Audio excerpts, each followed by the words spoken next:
चलिए, क्या हाल चाल है? ठीक है। चलिए, कोई दिक्कत ना है।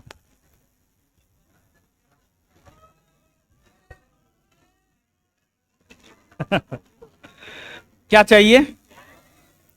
भोज? बैग चाहिए?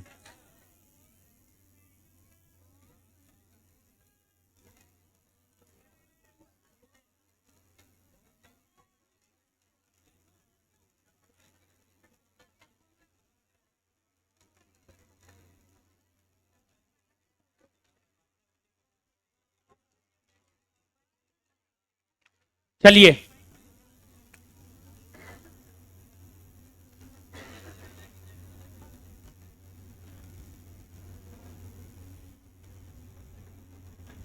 लेक्चर नंबर 9 के बाद डायरेक्ट 11 आ जाता है। काहे जी, कहाँ पे क्या दिक्कत है?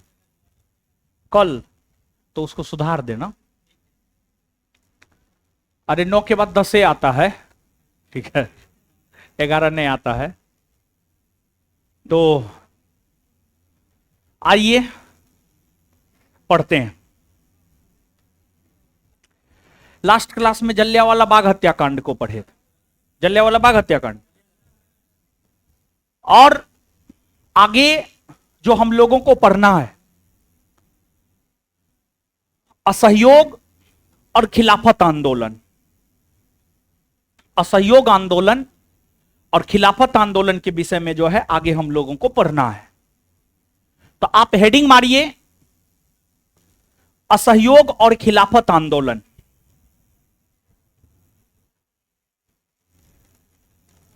असहयोग और खिलाफत आंदोलन।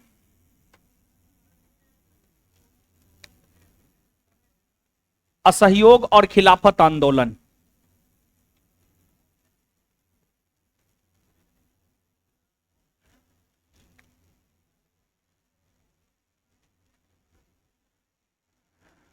असहयोग और खिलाफत आंदोलन।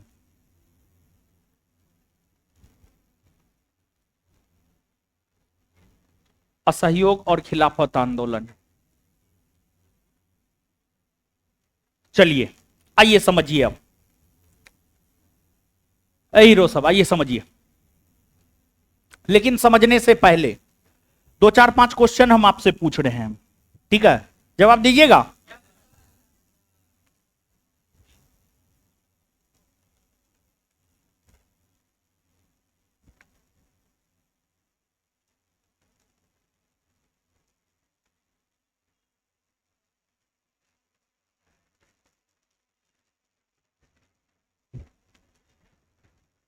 बताइए तो, सम्मिलित रूप से ही। काहे वन बाय वन पूछेंगे, बेवजह का जवाब नहीं दीजिएगा, मूड खराब होगा मेरा। हम अपना बेवजह का मूड क्यों खराब करें? क्या है कि ना है? तो गेहूं के साथ घुनो पीसा वही बेटर है, समझे? जलियांवाला बाग हत्याकांड के दोषियों को बचाने के लिए ब्रिटिश गवर्नमेंट ने कौन सा बिल पारित किया? Indemnity bill. इंडे। जनरल ओ डायर की गोली मारकर हत्या किसने की? सरदार उधम सिंह ने। जलियांवाला बाग हत्याकांड कब हुआ है? 13 अप्रैल 1900। जलियांवाला बाग हत्याकांड की जांच हेतु जो हंटर आयोग का गठन हुआ था, हंटर आयोग ने अपने रिपोर्ट में कितना लोगों के मारे जाने को लेकर बात? 379। जलियांवाला बाग हत्याकांड की जांच हेतु कांग्रेस ने तहकीकात कमेटी का गठन किया। तहकीकात कमेटी के अध्यक्ष कौन थे? मदन मोहन मालवीय। तहकीकात कमेटी का प्रारूप कौन तैयार किया? कौन तैयार किया था? महात्मा गांधी। आगे बताइएगा, किस कानून को महात्मा गांधी ने काला कानून कहा? रॉलेट एक्ट कानून को महात्मा गांधी ने काला कानून कहा। चलिए ठीक है, तो लगभग जवाब दिए हैं आप लोग। कुछ लोग जवाब दिए, कुछ लोग हो किए, समझे? तो असहयोग और खिलाफत आंदोलन दोनों एक साथ चले हैं, इसी वजह से एक साथ हम आपको बता रहे हैं। ऐसे किसी किसी बैच में खिलाफत आंदोलन अलग बताते हैं, असहयोग आंदोलन अलग बताते हैं, लेकिन आपके बैच में जो है दोनों एक साथ ही बता रहे हैं। तो देखिए, असहयोग आंदोलन,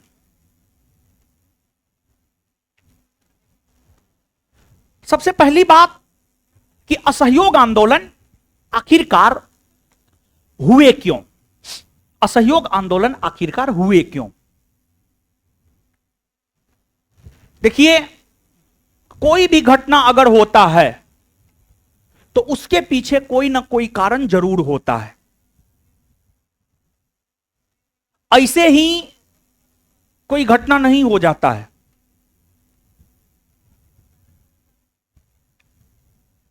तो हर घटना के पीछे कोई ना कोई कारण होता है।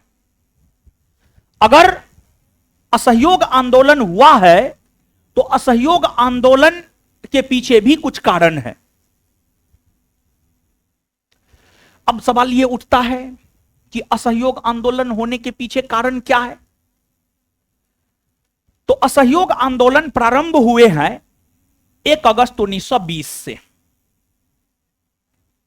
1 अगस्त 1920 से असहयोग आंदोलन प्रारंभ हुए हैं 1 अगस्त 1920 से। 1 अगस्त 1920 से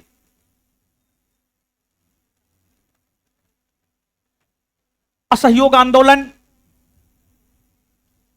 जो 1 अगस्त 1920 से शुरू हुआ है, इसके होने का कारण है वर्ष 1919 ईस्वी में घटित होने वाली घटना। वर्ष 1919 में रॉलेट एक्ट कानून लागू हुआ। वर्ष 1919 में जलियांवाला बाग हत्याकांड हुआ।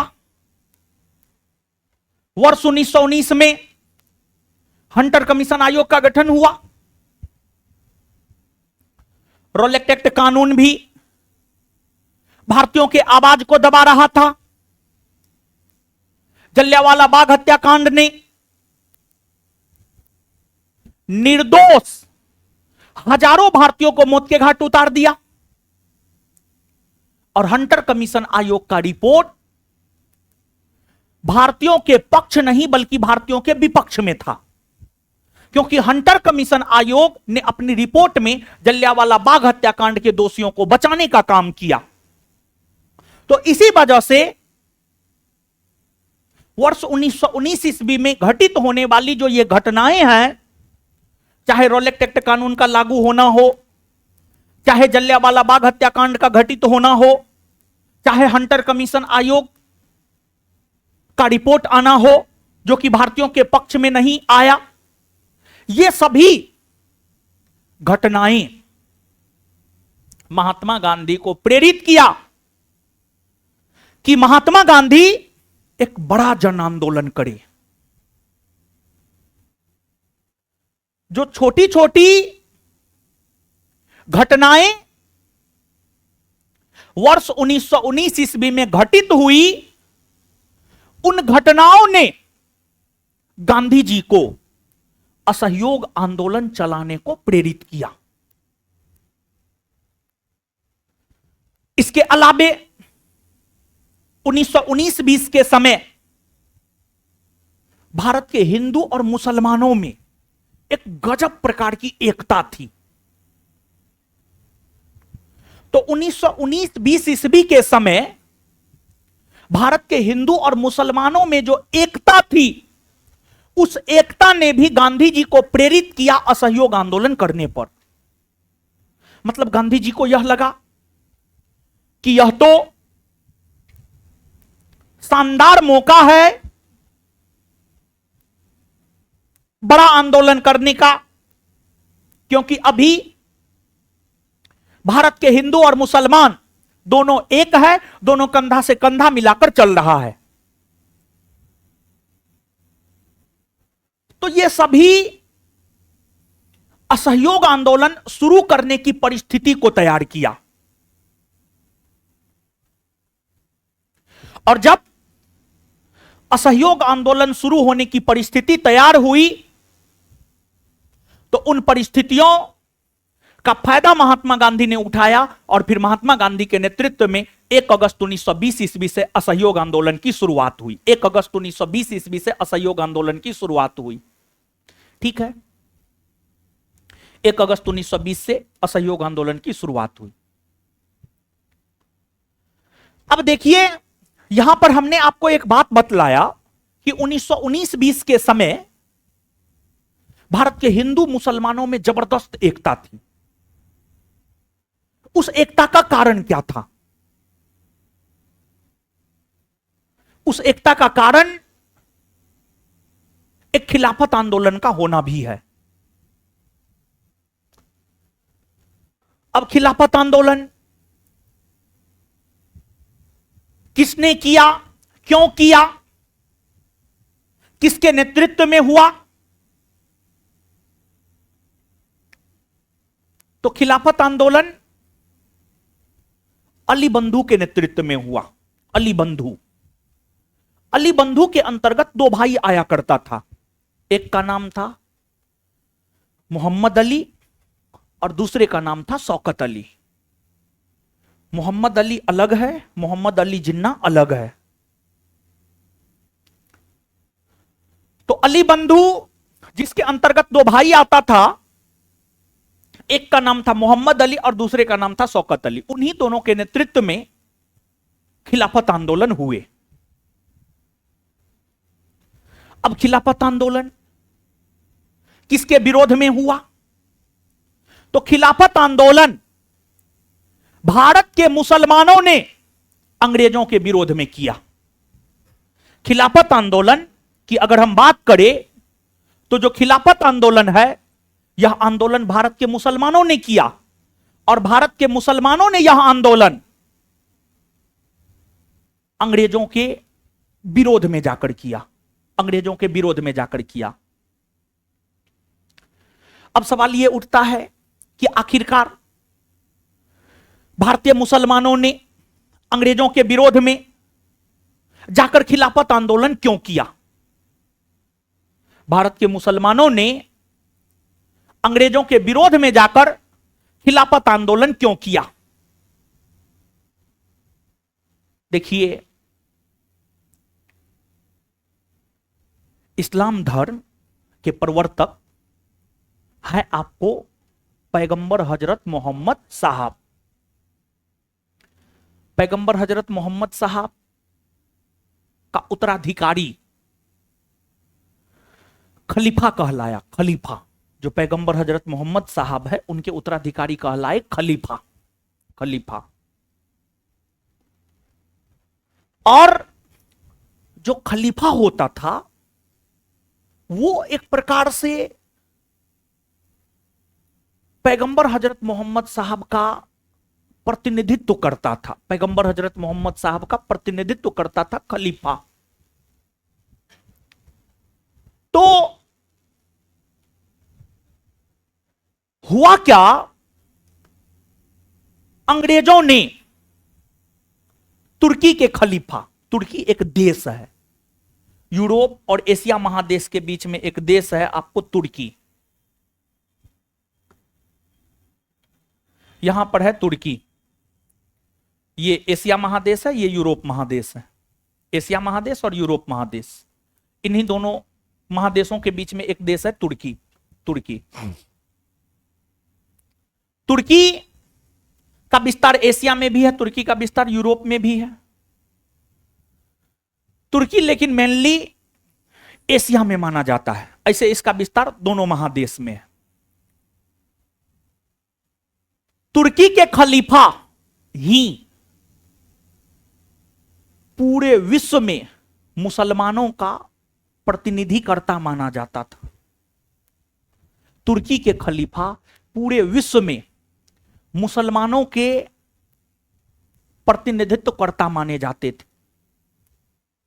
पूरे विश्व के मुसलमान तुर्की के खलीफा को अपना आराध्य मानता था। तुर्की के खलीफा को अपना आराध्य मानता था। तो अंग्रेजों ने क्या किया, अंग्रेजों ने तुर्की के खलीफा को अपमानित किया और तुर्की का विघटन कर दिया। और जब अंग्रेजों ने तुर्की के खलीफा को अपमानित किया तो पूरे विश्व जगत के मुसलमान अंग्रेजों के विरोध में खड़ा हो गए और फिर भारतीय मुसलमान भी अंग्रेजों के विरोध में खड़ा हो गए। तो कहने का मतलब यह है कि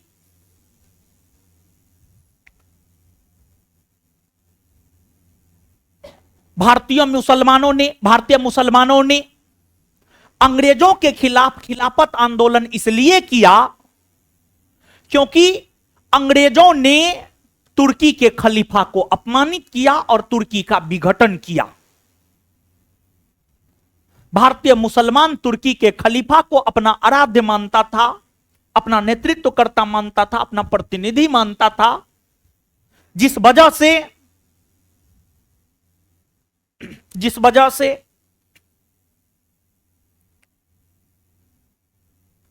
तुर्की के खलीफा को जब अंग्रेजों ने अपमानित किया तो फिर भारतीय मुसलमान अंग्रेजों के खिलाफ आंदोलन किया, विद्रोह किया, जिसे हम लोग खिलाफत आंदोलन या खिलाफत विद्रोह कहते हैं। अब यहां पर एक सवाल यह बनता है कि आखिरकार अंग्रेज तुर्की के खलीफा को अपमानित क्यों किया? अंग्रेज तुर्की के खलीफा को अपमानित क्यों किया? अंग्रेज तुर्की के खलीफा को अपमानित क्यों किया? देखिए, हुआ क्या था, वर्ष 1914 से 1918 के बीच प्रथम विश्व युद्ध हुआ। वर्ष 1914 से 1918 के बीच जो प्रथम विश्व युद्ध हुआ, उस विश्व युद्ध में पूरा विश्व दो धड़ा में बटा हुआ था, मित्र राष्ट्र और धुरी राष्ट्र। मित्र राष्ट्र में ब्रिटेन, अमेरिका, रूस जैसे देश शामिल थे। धुरी राष्ट्र में जर्मनी, ऑस्ट्रिया, हंगरी, तुर्की जैसे देश शामिल थे। तो प्रथम विश्व युद्ध में ब्रिटेन मित्र राष्ट्र में था और प्रथम विश्व युद्ध में ब्रिटेन जो मित्र राष्ट्र में था, इस विश्व युद्ध में मित्र राष्ट्र की ही जीत हुई, अर्थात ब्रिटेन की जीत हुई। लेकिन प्रथम विश्व युद्ध में तुर्की ने ब्रिटेन का साथ नहीं दिया।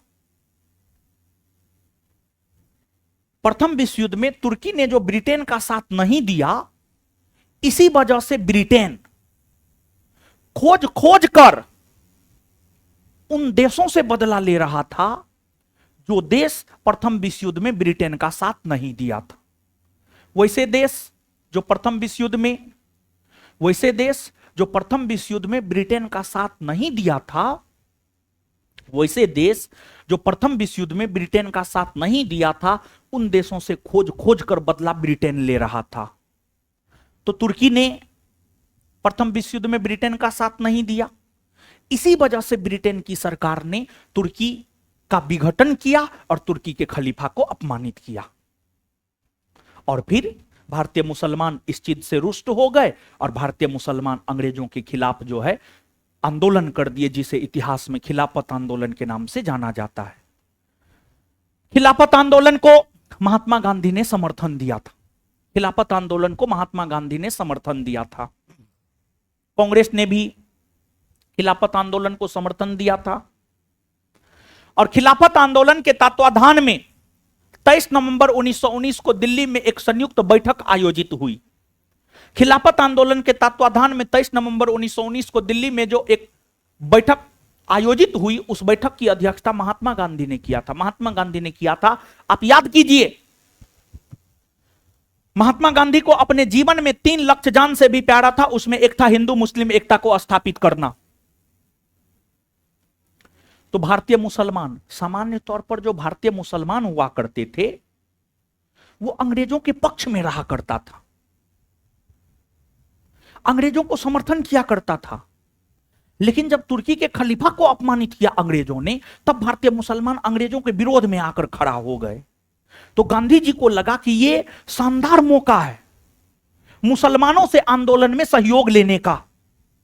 अभी मुसलमान भी अंग्रेजों से रुष्ट है और अंग्रेजों ने जो जलियांवाला बाग हत्याकांड किया है उससे पूरा भारतवर्ष रुष्ट है। और फिर इन वजहों से ही असहयोग आंदोलन की पृष्ठभूमि तैयार हुई और फिर असहयोग आंदोलन हुए। और एक बात आप जानिए, ऐसा नहीं था कि महात्मा गांधी कह दिए हम असहयोग आंदोलन कर रहे हैं तो सब कांग्रेस के लोग जो है गांधी जी के पीछे पीछे हो जाते थे। नहीं, जब गांधी जी ने कहा कि अभी एक बड़ा आंदोलन करने की परिस्थिति है, एक बड़ा आंदोलन अभी करना चाहिए, एक बड़ा आंदोलन होना चाहिए, तो कुछ कांग्रेसी महात्मा गांधी के समर्थन में आए और कुछ कांग्रेसी महात्मा गांधी के विरोध में चले गए। जैसे एनी बेसेंट, बिपिन चंद्र पाल, जीएस खापड़े, मोहम्मद अली जिन्ना। मोहम्मद अली जिन्ना भी पहले कांग्रेसी हुआ करता था, बाद में वो मुस्लिम लीग में शामिल हुआ। महात्मा गांधी जो राजनीति करना शुरू किया है वह कांग्रेस के सदस्य के तौर पर ही मोहम्मद अली जिन्ना जो राजनीति करना शुरू किया, मोहम्मद अली जिन्ना जो राजनीति करना शुरू किया है वह कांग्रेस के सदस्य के तौर पर ही राजनीति करना शुरू किया है। बाद में जाकर के वो मुस्लिम लीग में शामिल हो गए और गांधी जी के द्वारा चलाए जाने वाले असहयोग आंदोलन से जिन्ना, बिपिन चंद्र पाल, जीएस खापड़े, एनी बेसेंट, ये सब लोग सहमत नहीं थे। जिस वजह से इन लोगों ने कांग्रेस छोड़ दिया, और जब ये लोग कांग्रेस छोड़ दिए तो इन लोगों का कोई खास महत्व तो नहीं रह गया सिवाय जिन्ना को छोड़कर। लेकिन फिर भी गांधी जी में एक विशेषता थी कि गांधी जी अगर सोच लेते थे कि ये करना है तो गांधी जी करते थे, परिणाम के बारे में नहीं सोचते थे। तो गांधी जी असहयोग आंदोलन शुरू किए और असहयोग आंदोलन गांधी जी के नेतृत्व में होने वाला पहला बड़ा जन आंदोलन था, जिसमें लगभग पूरे भारतवर्ष की आम जनता ने पार्टिसिपेट किया। और असहयोग आंदोलन पहला आंदोलन हुआ जिसमें कांग्रेस ने संघर्ष के रास्ता को चुना। यानी कांग्रेस पहली बार असहयोग आंदोलन में यह डिसाइड किया कि अब हमें संघर्ष करना है। इससे पहले कांग्रेस की नीतियां संघर्ष वाली नीतियां नहीं थी। जैसे राहुल गांधी, जब मोदी जी का पहला कालखंड था 2014 से 2019, मोदी जी के पहले कालखंड में तो राहुल गांधी शिथिल हो गए थे। 2019 में जब कांग्रेस को करारी हार मिली तो उसके बाद राहुल गांधी सक्रिय हुए और फिर भारत जोड़ो यात्रा किए और उनकी जो छवि पप्पू वाली बना दी गई थी, उस पप्पू वाली छवि को उन्होंने भारत जोड़ो यात्रा करके अपने पप्पू वाली छवि को राहुल गांधी ने खत्म कर दिया और अभी एक बेहतर नेता के तौर पर राहुल गांधी उभर रहे हैं, इसमें कोई शक नहीं है। इस बात को बीजेपी के लोग भी मान रहे हैं, इंक्लूडिंग स्मृति ईरानी तक इस बात को स्वीकार की है। आज कल का स्मृति ईरानी का स्टेटमेंट है कि राहुल गांधी को हल्का में ना ले कोई। मतलब एक प्रकार से जो स्मृति ईरानी राहुल गांधी का कभी मजाक उड़ाया करती थी, वो भी राहुल गांधी की प्रशंसक बन बैठी है, समझ गए। तो जैसे राहुल गांधी ने 2019 के बाद संघर्ष के रास्ता को अपनाया, रोड पर उतरे, उनको कोनो चीज का कमी है जी? किसी भी चीज का राहुल गांधी को कमी है? किसी भी चीज का कोई कमी ना है। और उनके पूर्वज ही जवाहरलाल नेहरू, मोतीलाल नेहरू बहुत बड़ा वकील था, बहुत संपत्ति वाला था उनका परिवार। राहुल गांधी का जो पूर्वज है बहुत अधिक संपत्ति वाला है। आज लोग संपत्ति अर्जित करेगा, उसका परिवार सैकड़ों बरस से संपत्ति वाला है, समझे? तो उसको कोनो चीज का कमी है, लेकिन फिर भी रोड पर उतरा। रोड पर उतरा ना जी, भारत जोड़ो यात्रा किया तो रोड पर उतर करके नहीं किया है, समझे? तो वैसे ही कांग्रेस 1920 से पहले सेफ्टी के साथ खेलता था, लेकिन 1920 के बाद कांग्रेस संघर्ष के रास्ता को अपनाया। कांग्रेस संघर्ष के रास्ता को अपनाया और फिर असहयोग आंदोलन महात्मा गांधी के नेतृत्व में हुए और असहयोग आंदोलन से पूरा भारतवर्ष प्रभावित रहा। पूरा भारतवर्ष में असहयोग आंदोलन प्रचारित और प्रसारित किया गया है और कहा जाता है कि असहयोग आंदोलन शुरू करवाने में महत्वपूर्ण योगदान बाल गंगाधर तिलक का भी रहा है। लेकिन जिस तिथि को असहयोग आंदोलन शुरू हुआ उसी तिथि को बाल गंगाधर तिलक का निधन हो गया। 1 अगस्त 1920 को असहयोग आंदोलन शुरू हुआ और 1 अगस्त 1920 को ही बाल गंगाधर तिलक का निधन हो गया। यानी बाल गंगाधर तिलक का जब निधन हो गया तो फिर बाल गंगाधर तिलक असहयोग आंदोलन के परिणाम को नहीं देख सके। तो बाल गंगाधर तिलक एक ऐसे कांग्रेसी नेता है जो असहयोग आंदोलन शुरू करवाने में महत्वपूर्ण योगदान दिया, लेकिन असहयोग आंदोलन के परिणाम को बाल गंगाधर तिलक नहीं देख सका। जब बाल गंगाधर तिलक का निधन हो गया तो ऐसा नहीं कि आंदोलन रुक गया, नहीं, आंदोलन शुरू हुआ। और फिर बाल गंगाधर तिलक के निधन होने के बाद उनका अंतिम संस्कार किया गया। उनके अंतिम संस्कार में बड़े बड़े कांग्रेसी नेता शरीक हुए, यानी शामिल हुए। महात्मा गांधी भी बाल गंगाधर तिलक के अंतिम संस्कार में शामिल हुए और महात्मा गांधी ने भी बाल गंगाधर तिलक के अर्थी को अपना कंधा दिया था, अर्थी को अपना कंधा दिया था। और महात्मा गांधी के साथ शौकत अली, अभी तुरंत हम आपको बताएं, खिलाफत आंदोलन अली बंधु के नेतृत्व में हुआ है और अली बंधु के अंतर्गत आता है मोहम्मद अली और शौकत अली। शौकत अली महात्मा गांधी के साथ, शौकत अली मुसलमान था, लेकिन उस समय हिंदू मुस्लिम एकता इतना चरम पर था कि शौकत अली नामक मुसलमान ने भी महात्मा गांधी जी के साथ बाल गंगाधर तिलक के अर्थी को अपना कंधा देने का काम किया था। और फिर तिलक के सम्मान में महात्मा गांधी ने तिलक स्वराज फंड का गठन किया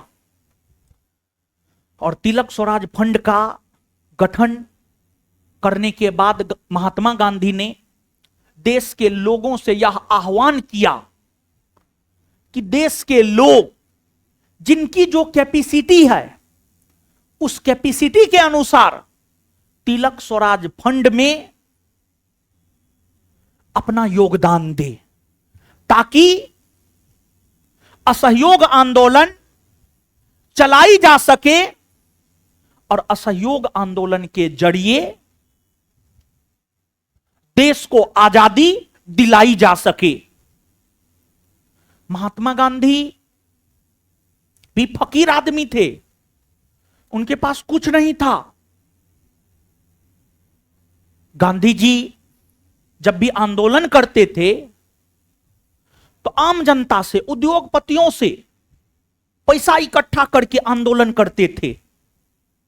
तो असहयोग आंदोलन के दौरान महात्मा गांधी ने तिलक स्वराज फंड का गठन किया और देश की आम जनता से यह आह्वान गांधी जी ने किया कि देश की आम जनता तिलक स्वराज फंड में धन इकट्ठा करे और उसी धन के प्रयोग से हम आंदोलन करेंगे। और फिर तिलक स्वराज फंड में जो धन इकट्ठा हुआ उसी के प्रयोग से महात्मा गांधी ने असहयोग आंदोलन किया। और असहयोग आंदोलन के दौरान ही महात्मा गांधी ने 1 वर्ष में स्वराज्य प्राप्ति को अपना लक्ष्य बनाया। मतलब असहयोग आंदोलन के दौरान महात्मा गांधी यह घोषणा किए कि इस आंदोलन के जरिए 1 वर्ष में भारत को स्वराज्य दिला देंगे। मतलब 1 वर्ष में भारत को आजादी दिला देंगे। 1 वर्ष में भारत को स्वराज्य दिला देंगे मतलब 1 वर्ष में भारत को आजादी दिला देंगे। गांधी जी जानते थे कि 1 वर्ष में देश को आजादी नहीं मिलेगा, लेकिन फिर भी देश की जनता प्रेरित रहे, देश की जनता आंदोलन में भाग ले। जैसे मोदी जी को पता था 2 करोड़ रोजगार नहीं दे पाएंगे हम, भ्रष्टाचार को पूरी तरीका से खत्म नहीं कर पाएंगे। जो केंद्र की मोदी सरकार भ्रष्टाचार मिटाने की बात 2014 में कर रहा था, उसी केंद्र की मोदी सरकार में इतना भ्रष्टाचार हो रहा है, भले प्रमाण नहीं मिल रहा है लेकिन संसद भवन से पानी टपकने लगता है। राम मंदिर में जहां पर मुख्य मूर्ति है वहां पर पानी टपकने लगता है। शिवाजी महाराज की मूर्ति गिर जाती है, मुश्किल से सालों भर नहीं हुआ है शिलान्यास हुए। रोड में दरार आ जाता है, मुश्किल से साल भर बने हुए जिस रोड को नहीं हुआ है उस रोड में दरार आ जाता है। ये सब क्या है? ये सब भ्रष्टाचार है ना, और क्या है? मतलब काम करने वाली कंपनी सही से काम नहीं की है, इसी वजह से संसद भवन में पानी टपकने लगता है, रोड में दरार आ जाता है। समझे?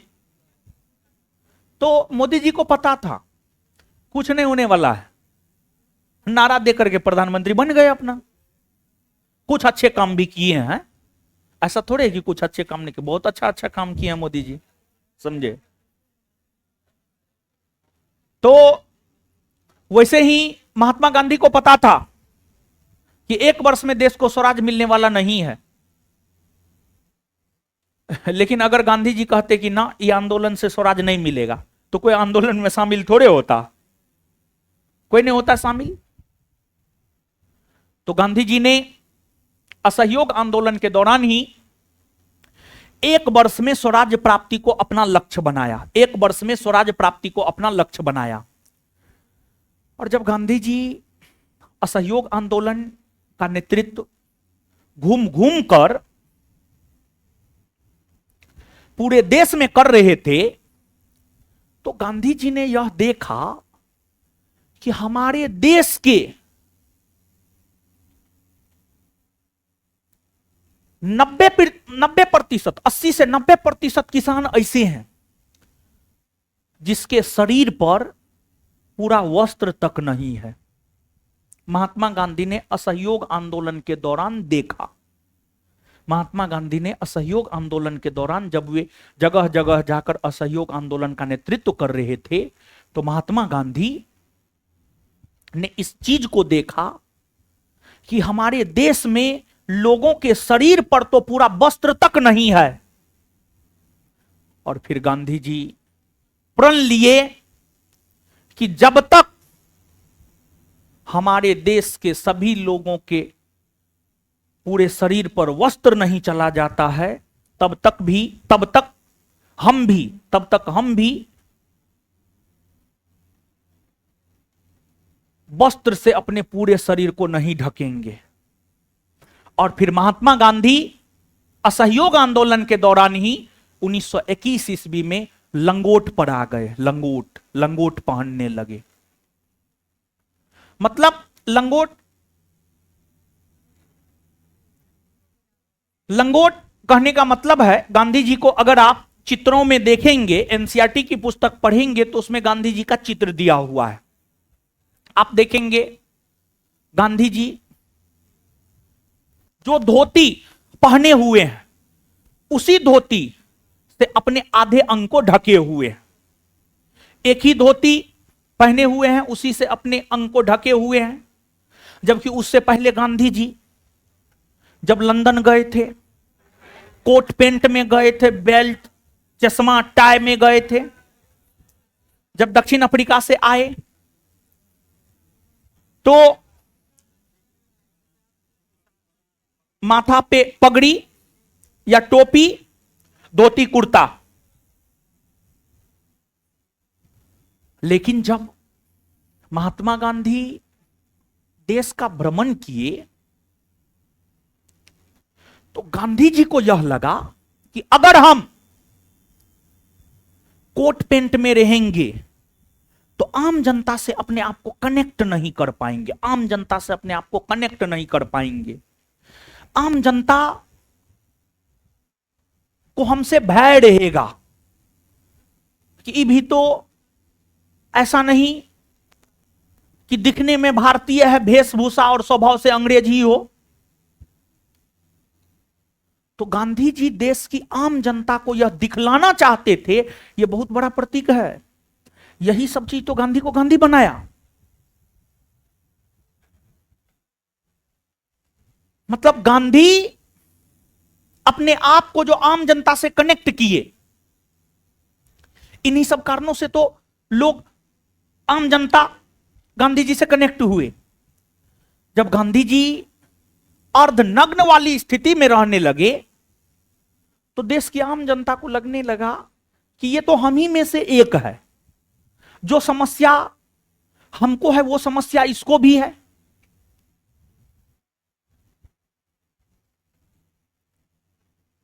तो एक बहुत बड़ा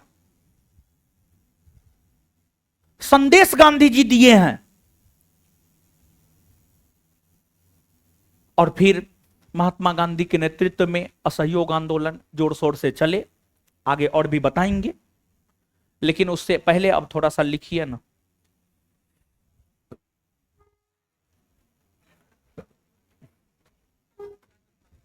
लिखिए।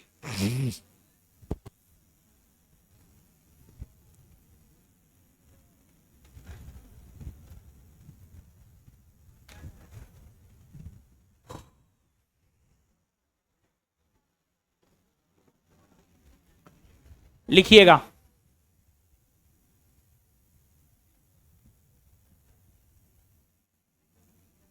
पॉइंट वाइज ही लिखिए।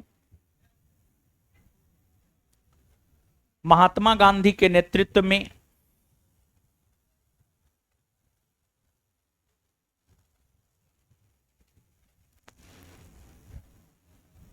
महात्मा गांधी के नेतृत्व में चलने वाला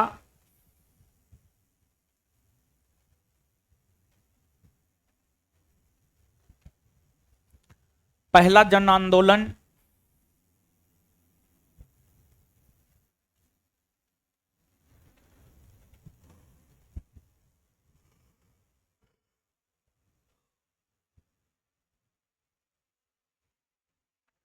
महात्मा गांधी के नेतृत्व में चलने वाला पहला जन आंदोलन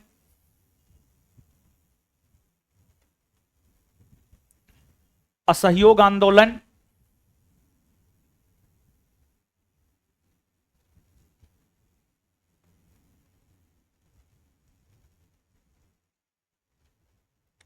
असहयोग आंदोलन है।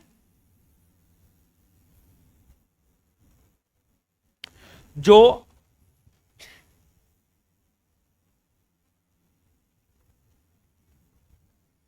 1 अगस्त 1920 ईस्वी से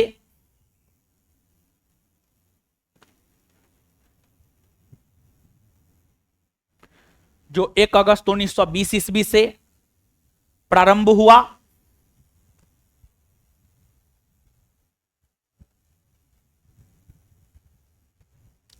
नेक्स्ट पॉइंट,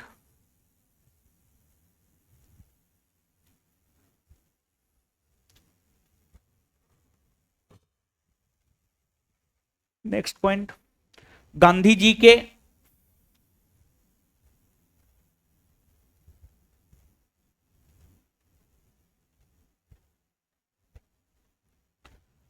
गांधी जी के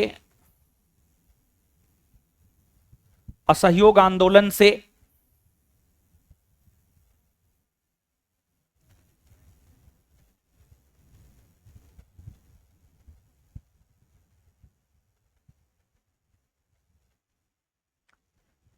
गांधी जी के असहयोग आंदोलन से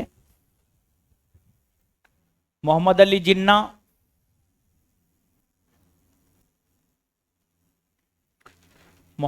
जिन्ना कौमा श्रीमती एनी बेसेंट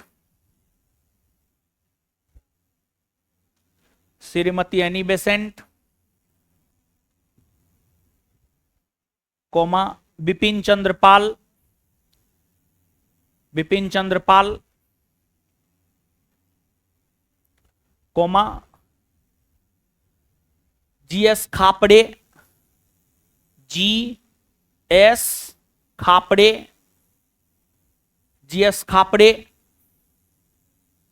इत्यादि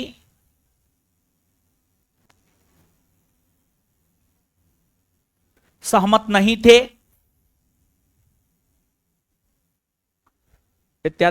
नहीं थे, जिस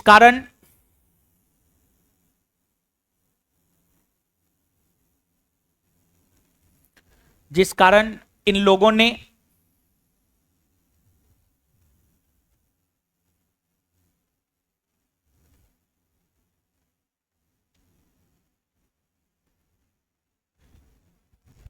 कांग्रेस से त्यागपत्र दे दिया।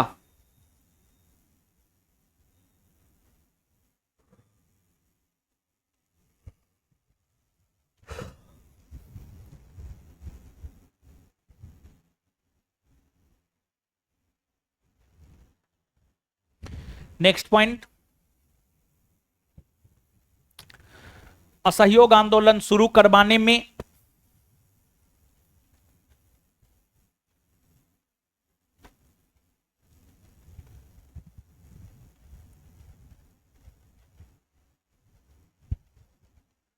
बाल गंगाधर तिलक का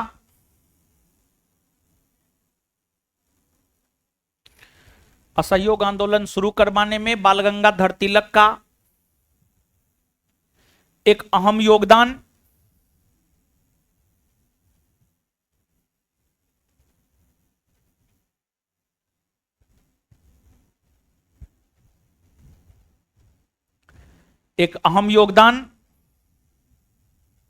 था।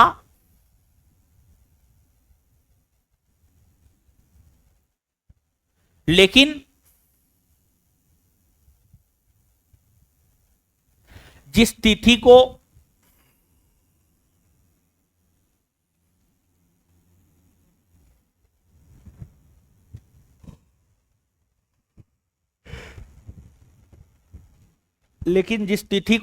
असहयोग आंदोलन शुरू हुआ,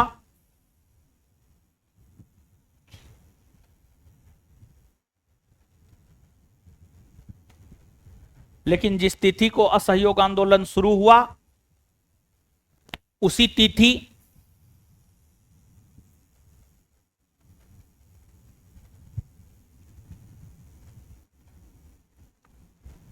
जिस तिथि को असहयोग आंदोलन शुरू हुआ उसी तिथि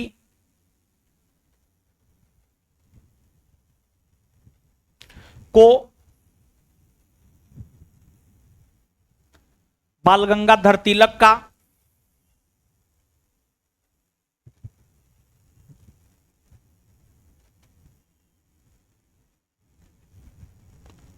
निधन हो गया।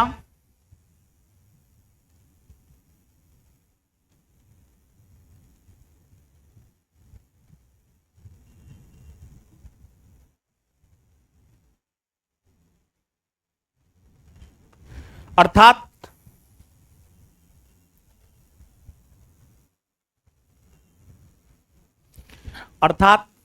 बाल गंगाधर तिलक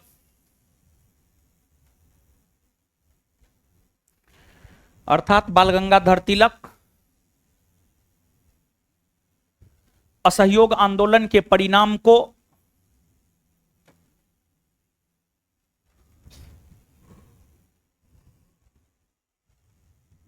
अर्थात बाल गंगाधर तिलक असहयोग आंदोलन के परिणाम को नहीं देख सका।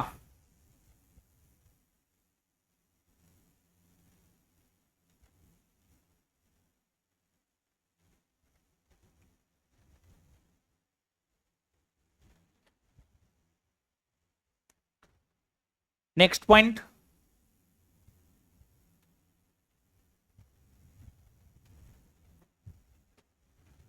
बाल गंगाधर तिलक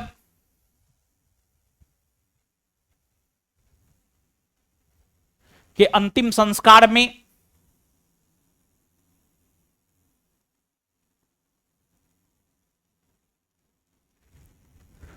बाल गंगाधर तिलक के अंतिम संस्कार में महात्मा गांधी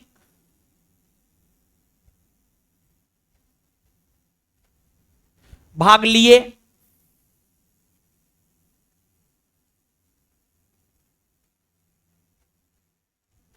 और उन्होंने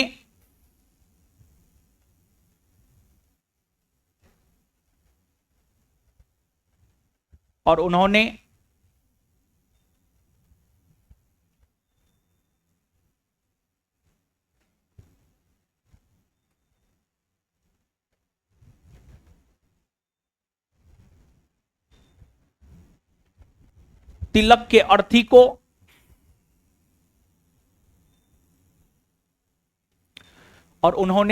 के अर्थी को कंधा दिया।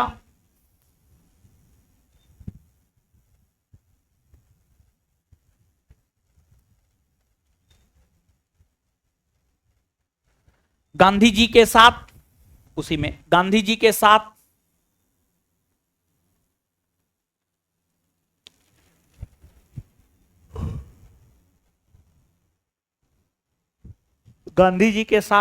शौकत अली नामक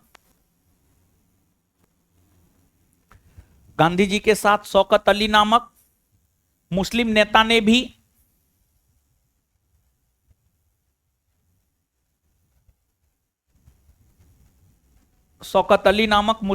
ने भी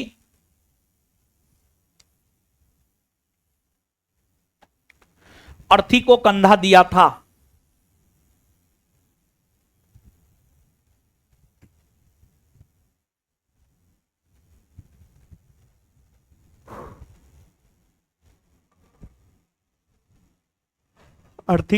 दिया था।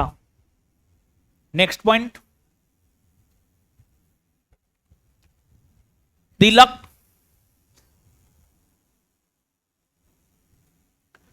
को श्रद्धांजलि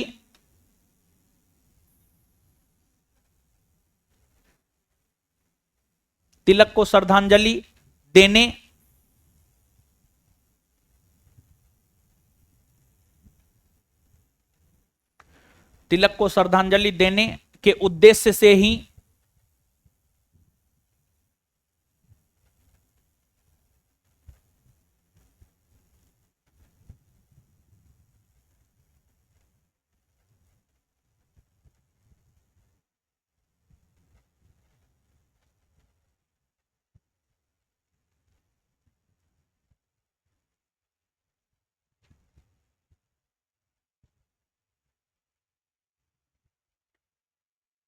असहयोग आंदोलन के दौरान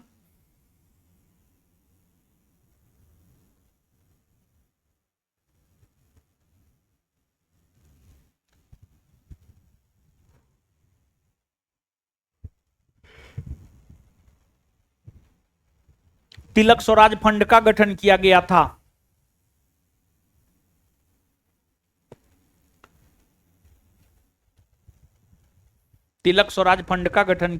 था। नेक्स्ट पॉइंट,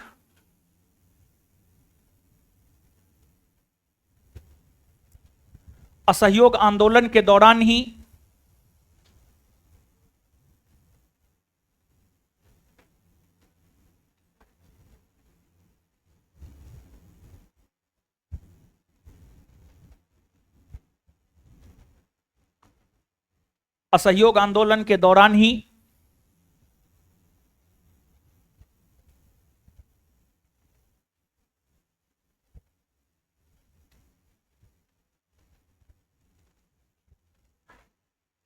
महात्मा गांधी ने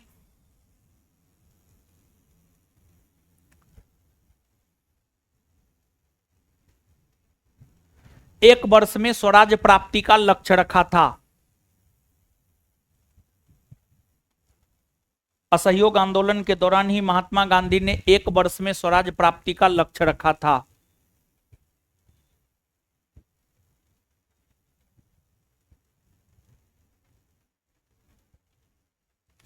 नेक्स्ट पॉइंट, असहयोग आंदोलन के दौरान ही 1921 ईस्वी में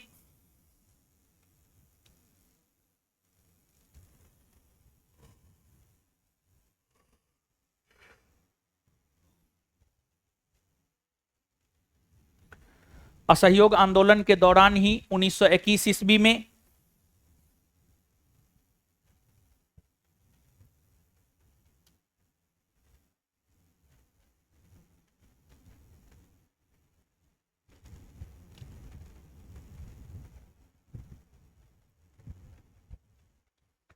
महात्मा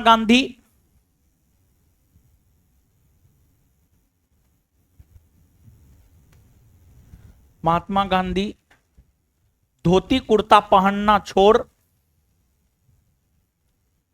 महात्मा गांधी धोती कुर्ता पहनना छोड़ महात्मा गांधी धोती कुर्ता पहनना छोड़ लंगोट पर आ गए।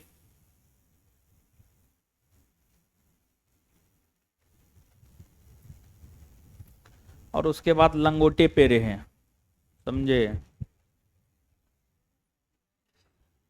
बहुत चतुर आदमी थे गांधी जी।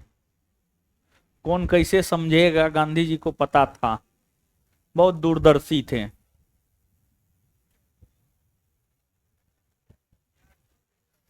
चलिए अब नीचे से हेडिंग मारिएगा, असहयोग आंदोलन के कारण।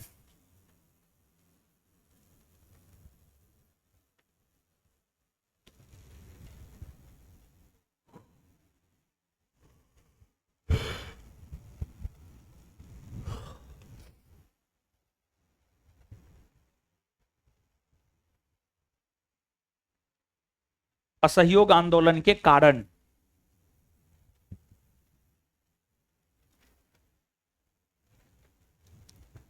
एक नंबर में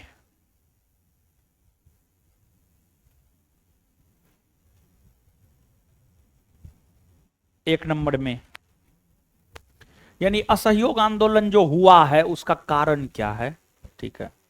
एक नंबर में रॉलेट एक्ट कानून का लागू होना, रॉलेट एक्ट कानून का लागू होना,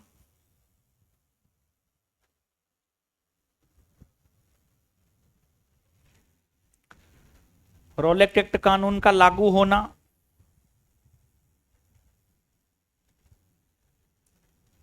दो नंबर में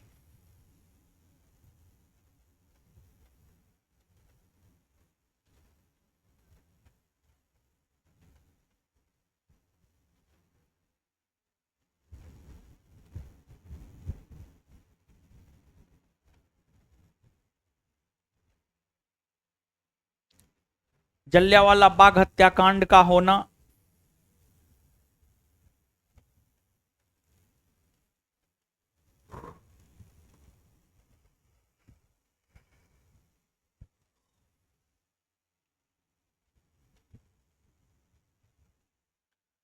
तीन नंबर में हंटर कमीशन आयोग के रिपोर्ट का आना।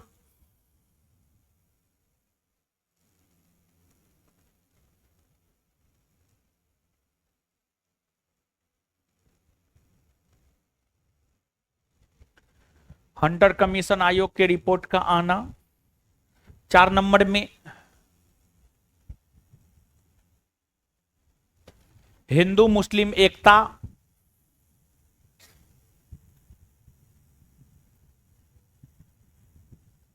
हिंदू मुस्लिम एकता का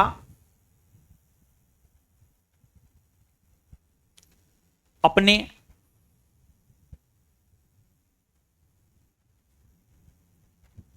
सर्वोच्च स्तर पर होना,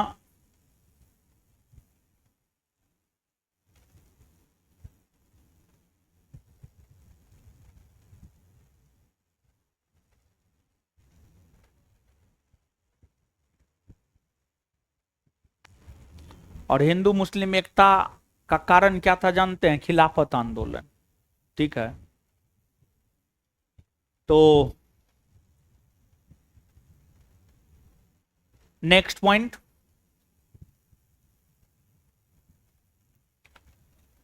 खिलाफत आंदोलन, खिलाफत आंदोलन का प्रारंभ होना।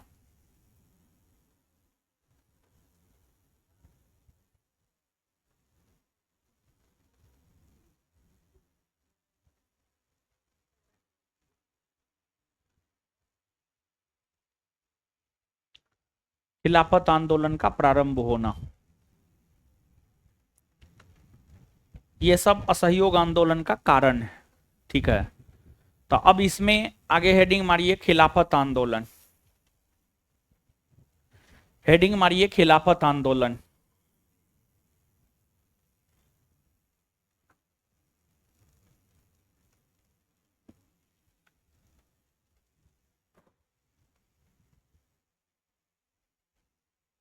डैश देकर लिखिए, इस्लाम धर्म के संस्थापक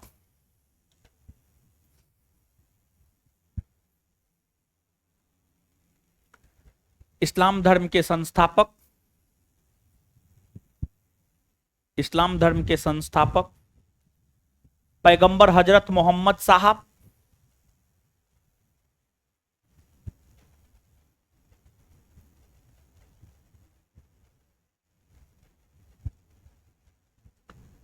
इस्लाम धर्म के संस्थापक पैगंबर हजरत मोहम्मद साहब के उत्तराधिकारी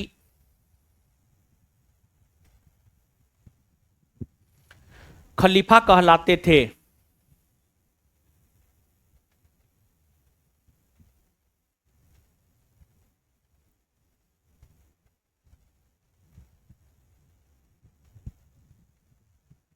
बीसवीं सदी में, 20वीं 2 पर 0 20, अभी 21वीं सदी में हम लोग जी रहे हैं। 20वीं सदी मतलब 1900 ईस्वी से लेकर 2000 ईस्वी।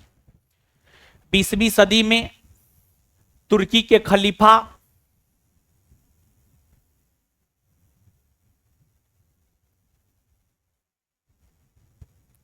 बीसवीं सदी में तुर्की के खलीफा को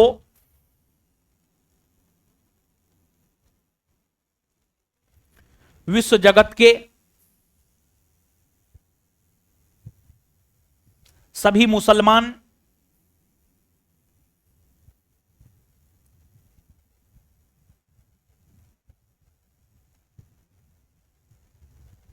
अपना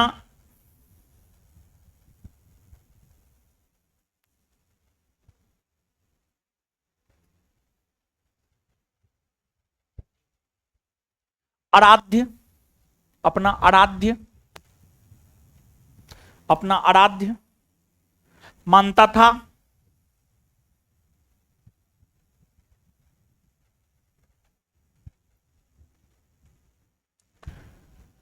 तुर्की के खलीफा ने उसी में तुर्की के खलीफा ने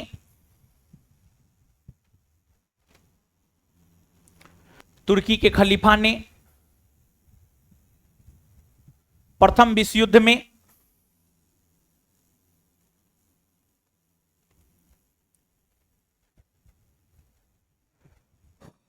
तुर्की के खलीफा ने प्रथम विश्व युद्ध में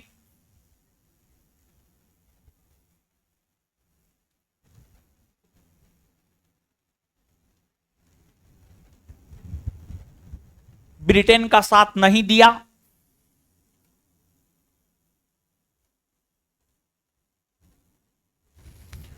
ब्रिटेन का साथ नहीं दिया, इसलिए इसलिए प्रथम विश्व युद्ध के अंत होने के बाद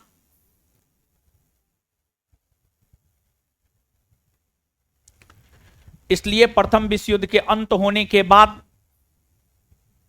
प्रथम विश्व युद्ध के अंत होने के बाद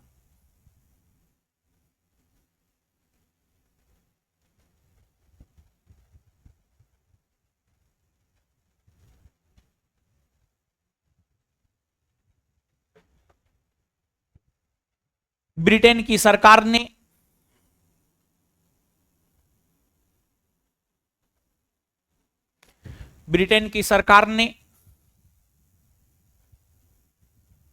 बदला की भावना से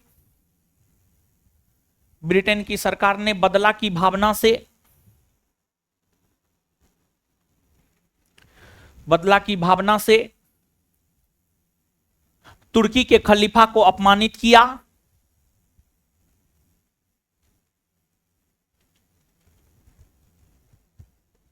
बदला की भावना से तुर्की के खलीफा को अपमानित किया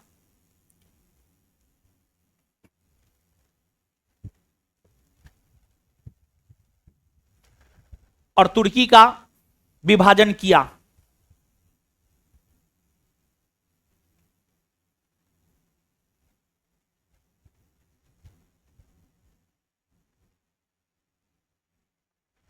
नेक्स्ट पॉइंट, ब्रिटेन की सरकार ने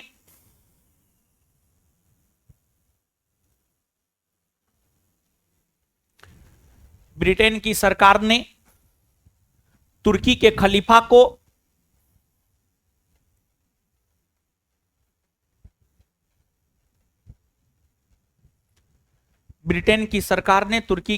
को जो अपमानित किया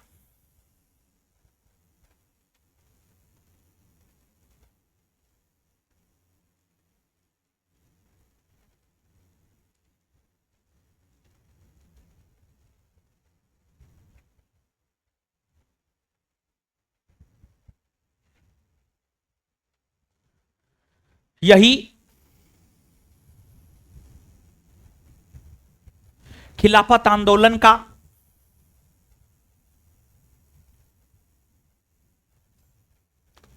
कारण बना।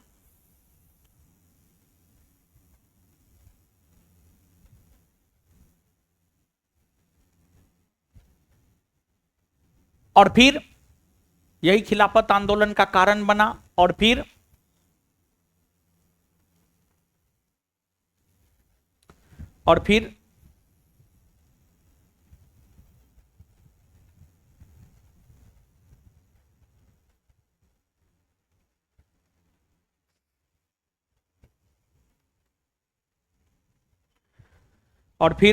महात्मा गांधी और फिर अली बंधु के नेतृत्व में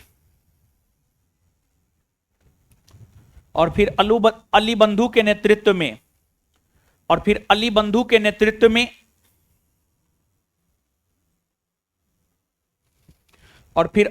के नेतृत्व में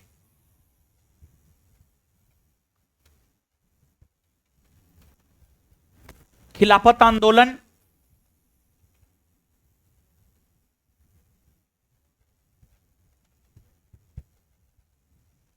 भारतीय मुसलमानों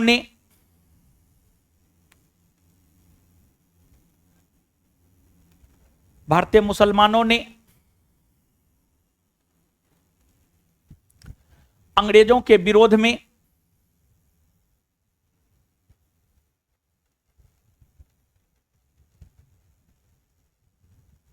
किया।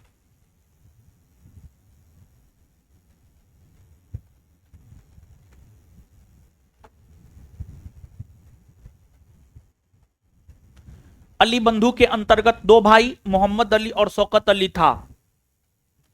अली बंधु के अंतर्गत दो भाई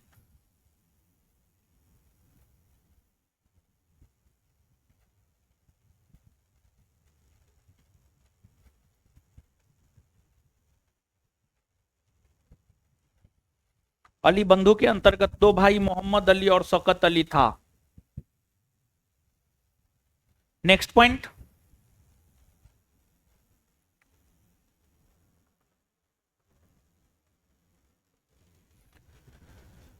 पॉइंट, खिलाफत आंदोलन के तत्वाधान में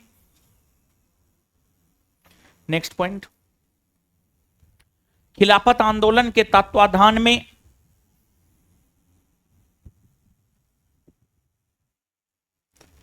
खिलाफत आंदोलन के तत्वाधान में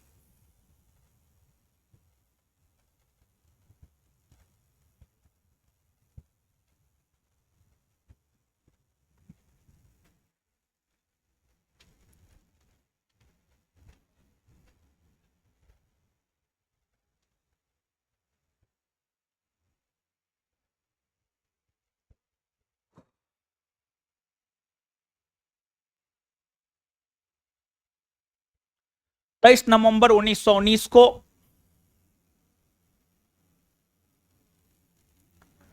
23 नवंबर 1919 को दिल्ली में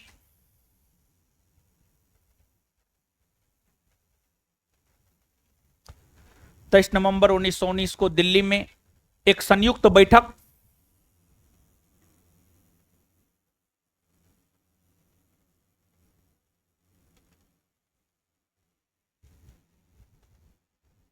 आयोजित हुआ।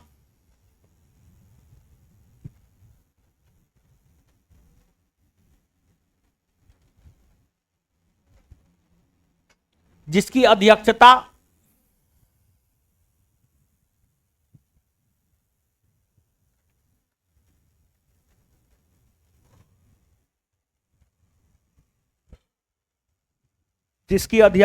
महात्मा गांधी ने किया।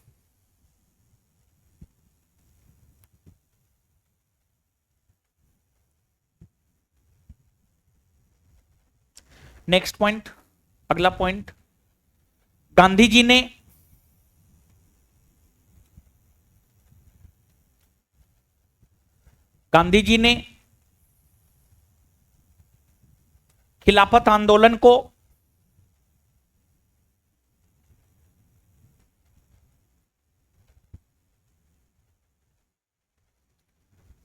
ने खिलाफत आंदोलन को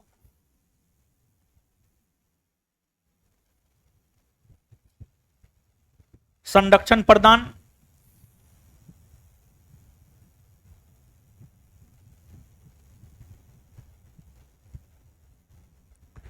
गांधी जी ने खिलाफत आंदोलन को संरक्षण प्रदान किया था।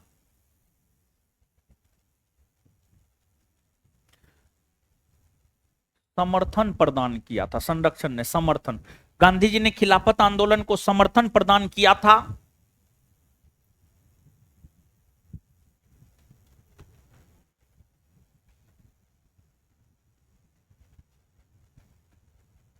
जिसको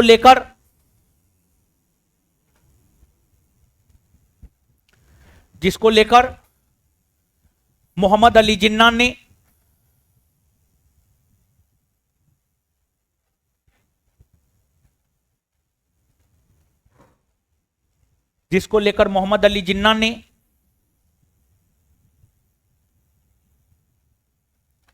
गांधी जी की आलोचना किया। जिसको लेकर मोहम्मद अली जिन्ना ने गांधी जी की आलोचना किया। जिसको लेकर मोहम्मद अली जिन्ना ने गांधी जी की आलोचना किया और कहा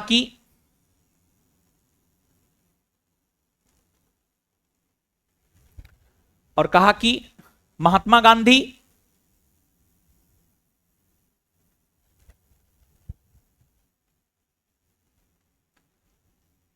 धार्मिक कट्टरता को बढ़ावा दे रहे हैं और कहा कि महात्मा गांधी धार्मिक कट्टरता को बढ़ावा दे रहे हैं। महात्मा गांधी धार्मिक कट्टरता को बढ़ावा दे रहे हैं।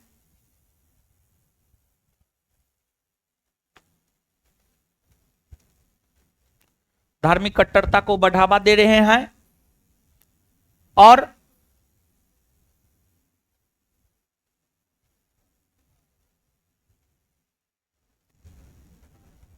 धर्म के मामलों में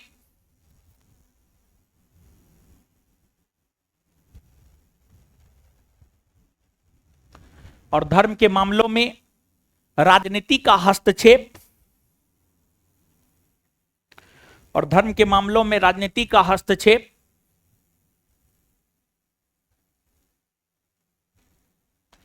कर रहे हैं।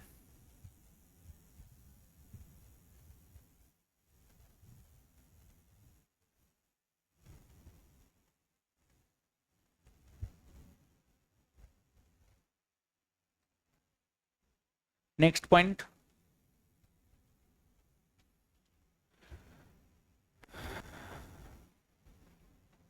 आगे चलकर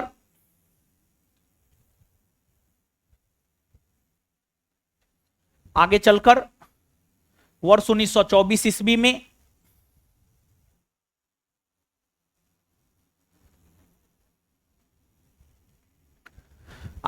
वर्ष 1924 ईस्वी में खिलाफत आंदोलन,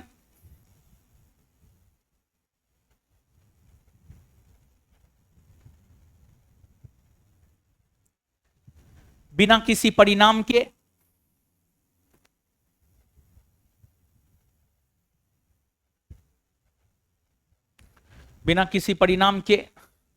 तब समाप्त हो गया।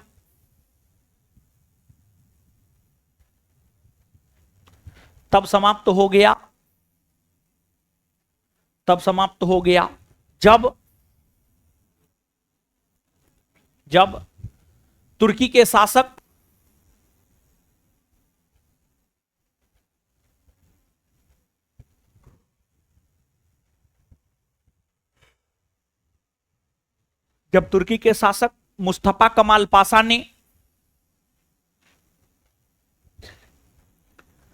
जब तुर्की के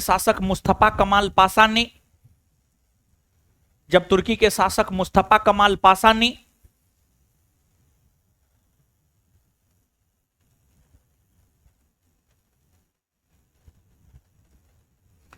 खलीफा के पद का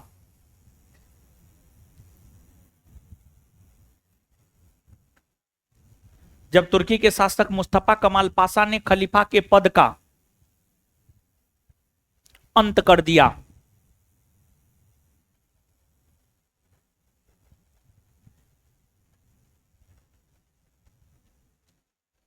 नोट देकर लिखिएगा।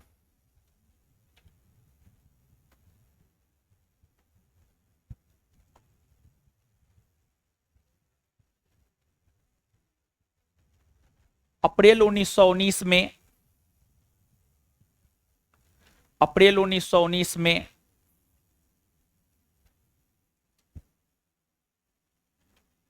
दिल्ली के जामा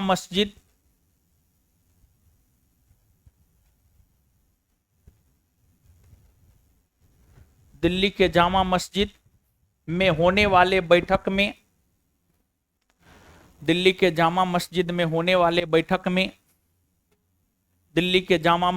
होने वाले बैठक में स्वामी श्रद्धानंद ने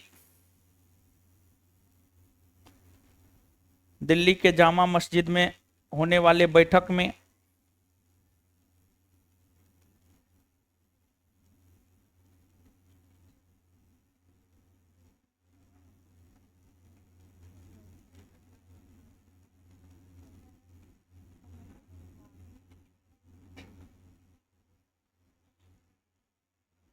स्वामी श्रद्धानंद ने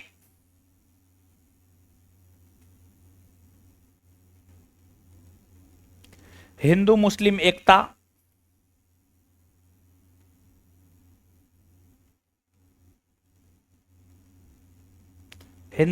एकता पर भाषण दिया।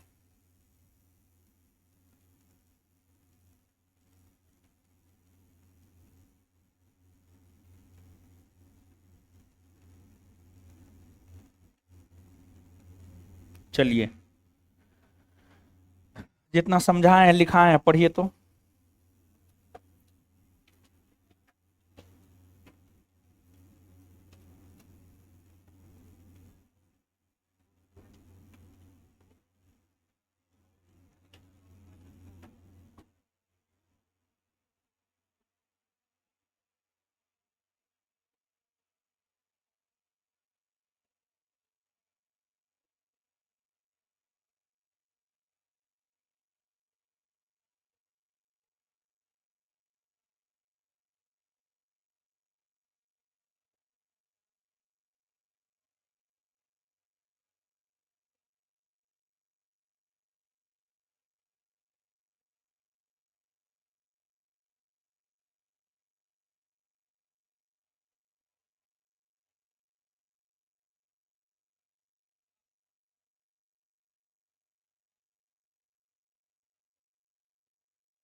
पढ़ लिए, दीजिए कॉपी।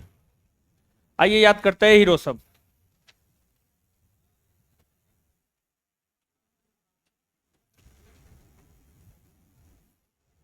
गांधी जी के नेतृत्व में चलने वाला पहला जन आंदोलन, है गांधी जी के नेतृत्व में चलने वाला पहला जन आंदोलन। असहयोग आंदोलन की शुरुआत कब से हुई है? कब से हुई है? गांधी जी के द्वारा चलाए जाने वाले असहयोग आंदोलन से असहमत होने के कारण किस किस ने कांग्रेस छोड़ दी?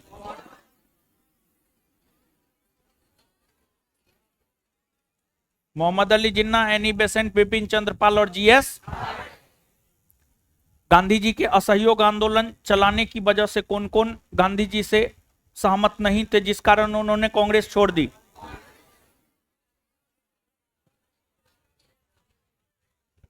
कौन ऐसे कांग्रेसी नेता हुए जिनका असहयोग आंदोलन शुरू करवाने में महत्वपूर्ण योगदान था, लेकिन वे उसके परिणाम को नहीं देख सके?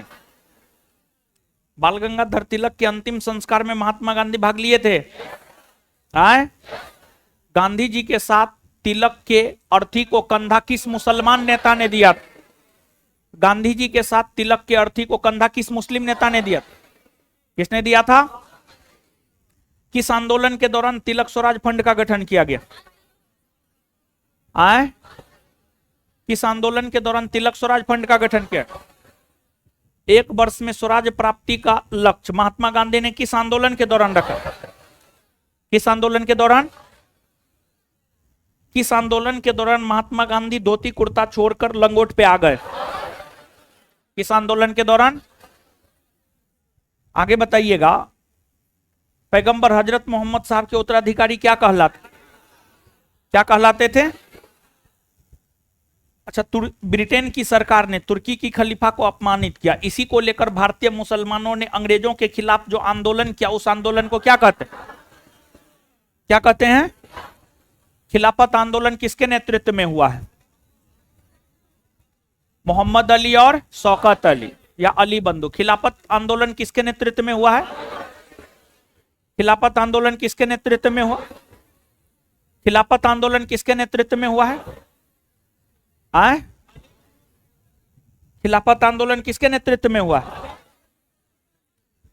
खिलाफत आंदोलन के तत्वाधान में 23 नवंबर 1919 को दिल्ली में जो संयुक्त बैठक आयोजित हुई, उसकी अध्यक्षता किसने की? किसने किया? महात्मा गांधी ने। आगे बताइएगा। दिल्ली के जामा मस्जिद में अप्रैल 1919 में होने वाले बैठक में हिंदू मुस्लिम एकता पर भाषण कौन दिया था? स्वामी कौन दिया था भाषण? स्वामी सरखान। चलिए, इससे आगे हम लोग अगले क्लास में मिलेंगे, ठीक है? हमको निकलने दीजिए, उसके बाद आप लोग निकलिएगा। दो मोबाइल